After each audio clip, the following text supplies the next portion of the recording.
श्री नागकवचम्। नागराजस्य देवस्य कवचं सर्वकामदम्। ऋषिरस्य महादेवो गायत्री छन्द ईरितः। ताराबीजं शिवा शक्तिः, क्रोधबीजस्तु कीलकः। देवता नागराजस्तु फणामणि विराजितः। सर्वकामार्थसिद्ध्यर्थे विनियोगः प्रकीर्तितः। अनन्तो मे शिरः पातु कण्ठं सङ्कर्षणस्तथा।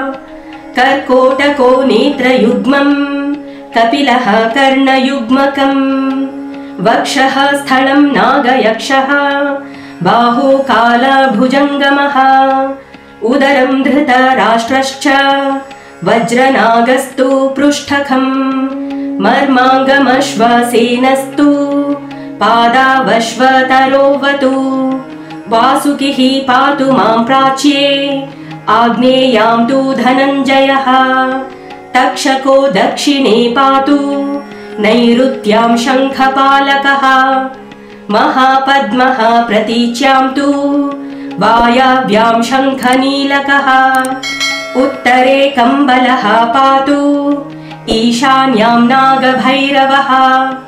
ऊर्ध्वं चैरावतोधस्तात्, नागभेतालनायकः। सदा सर्वत्र मां पातु, नागलोकाधिनायकाः। इति श्रीनागकवचम्।